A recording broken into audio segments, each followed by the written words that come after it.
Corona के मामले फिर बढ़ने लगे हैं। देश में 17 दिन बाद इस हफ्ते औसतन 40,000 से ज्यादा केस रोज आए हैं। आधे से ज्यादा मामले केरल से हैं। लगातार चौथे दिन इस दक्षिणी राज्य में 20,000 से ज्यादा केस मिले हैं। शनिवार को केंद्रीय टीम ने केरल के अलापुझा का दौरा करके बढ़ते मामलों की वजह को जाना है। महाराष्ट्र और तमिलनाडु में भी केस बढ़ने लगे हैं। कर्नाटक ने केरल और महाराष्ट्र से आने वालों के लिए कोरोना जांच की नेगेटिव रिपोर्ट जरूरी बना दी है। कर्नाटक में अचानक से नए केस में 34% का इजाफा हुआ है। 10 राज्यों को कोरोना पर काबू पाने का निर्देश है।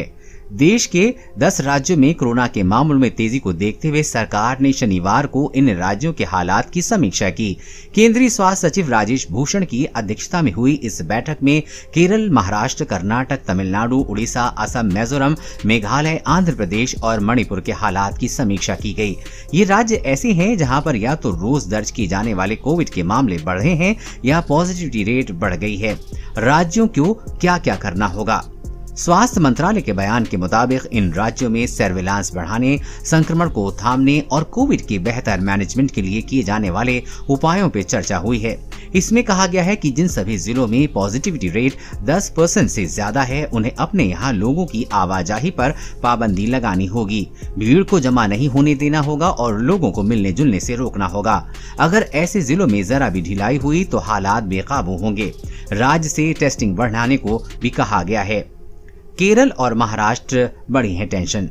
केरल और पूर्वोत्तर के राज्यों में पिछले कुछ हफ्तों के भीतर मामले तेजी से बढ़े हैं। केरल में बीते कुछ दिनों से रोज 20,000 से ज्यादा नए मामले आ रहे हैं।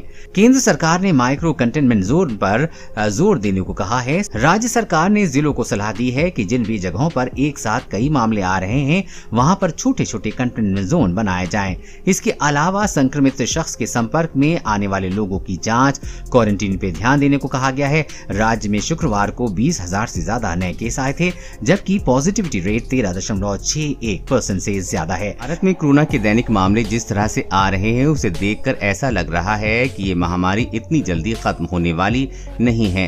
पिछले कई दिनों से संक्रमण के मामले 40,000 के करीब बने हुए हैं। पिछले 7 दिन के अगर आंकड़े देखें तो देश में नए मामले ज्यादा मिल रहे हैं, जबकि रिकवरी कम हो रही है। इस बीच कोरोना की तीसरी लहर आने की संभावना को लेकर भी चिंता काफी बढ़ गई है। CSIR के महानिदेशक डॉक्टर शेखर सी माणे ने कहा है कि कोरोना की तीसरी लहर जरूर आएगी, लेकिन वो कैसे और कब हमला करेगी ये कहना मुश्किल होगा। वहीं दिल्ली स्थित एम्स के निदेशक डॉक्टर रणदीप गुलेरिया का कहना है कि देश में वायरस की R वैल्यू बढ़ रही है, जो चिंता का विषय है। उन्होंने बताया कि पहले वायरस की R वैल्यू 0.99 थी, जो कि अब बढ़कर 1 हो गई है। आइए जानते हैं कि कोरोना की ये R वैल्यू क्या होती है। दरअसल किसी भी बीमारी के फैलने की दर को रिप्रोडक्शन नंबर यानी कि R वैल्यू कहते हैं। विशेषज्ञ कहते हैं कि एक संक्रमित व्यक्ति से औसतन कितने लोगों में संक्रमण फैल सकता है, यही R नंबर है। आसान शब्दों में समझें तो इसका मतलब होता है संक्रमण दर। विशेषज्ञ कहते हैं कि अगर R वैल्यू 1 से ऊपर है तो इसका मतलब हुआ कि कोई संक्रमित व्यक्ति 1 से अधिक लोगों को संक्रमित कर सकता है, यानी संक्रमण दोगुना से अधिक रफ्तार से फैल सकता है। वहीं अगर संक्रमण दर 1 से कम है तो इसका मतलब हुआ कि ये कम लोगों तक पहुंचता है और ऐसे में बीमारी के जल्द खत्म होने की संभावना होती है। R वैल्यू को इस तरह भी समझ सकते हैं, अगर 100 लोग कोरोना से संक्रमित हैं और वो 100 अन्य लोगों को भी संक्रमित करते हैं तो कोरोना की R वैल्यू 1 होगी।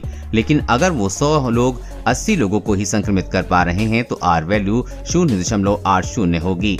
कोरोना के संक्रमण की इसी दर को रोकने के लिए लॉकडाउन जैसे कड़े कदम उठाए जाते हैं और लोगों से मास्क पहनने और सुरक्षित शारीरिक दूरी जैसे नियमों को सख्ती से अपनाने की सलाह दी जाती है।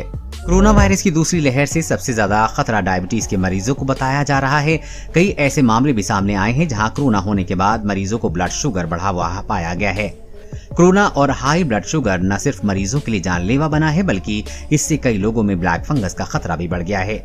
डायबिटीज के मरीजों में कोरोना के लक्षण गंभीर हो जाते हैं, इसलिए डॉक्टर्स इन लोगों को वैक्सीन जरूर लगवाने की सलाह देते हैं। हालांकि डायबिटीज के मरीजों का ब्लड शुगर अक्सर घटता बढ़ता रहता है। डायबिटीज बढ़ने पर कई और भी बीमारियों का खतरा बढ़ जाता है। ऐसे में कई लोगों के मन में सवाल उठता है कि अगर उनका ब्लड शुगर हाई है तो क्या वैक्सीन लगवाना उनके लिए सही रहेगा या फिर वैक्सीन लगवाने से पहले उन्हें हाई ब्लड शुगर को कंट्रोल करने की जरूरत है। एम्स भोपाल के डायरेक्टर डॉक्टर सरमन सिंह ने टाइम्स ऑफ इंडिया को बताया कि हाई ब्लड शुगर वाले लोगों को भी कोरोना की वैक्सीन लगवा सकते हैं, क्योंकि वैक्सीन और ब्लड शुगर के स्तर में कोई संबंध नहीं पाया गया है। हालांकि पूरी तरह सेहतमंद रहने के लिए ब्लड शुगर के स्तर पर नजर रखना जरूरी है। कोविड वैक्सीन को ब्लड शुगर से कोई संबंध नहीं पाए जाने की वजह से एक्सपर्ट लोगों को जल्द से जल्द वैक्सीन लगवाने की सलाह दे रहे हैं। अगस्त सितंबर में तीसरी लहर आने की संभावना जताई जा रही है, इसलिए इस समय वैक्सीन को लेकर किसी भी तरह की लापरवाही आगे भारी पड़ सकती है। दूसरी लहर में कोरोना ने जिस तरह से देश में तबाही मचाई थी, उसे देखते हुए अब हर किसी के लिए जरूरी बन चुका है कि पहले से बीमार लोगों को इस महामारी की चपेट में आने का खतरा ज्यादा है। इसलिए डॉक्टर हर किसी को तीसरी लहर आने से पहले वैक्सीन की दोनों डोज लगवाने के लिए कह रहे हैं। कोरोना वायरस और कोरोना वैक्सीन से जुड़ी हर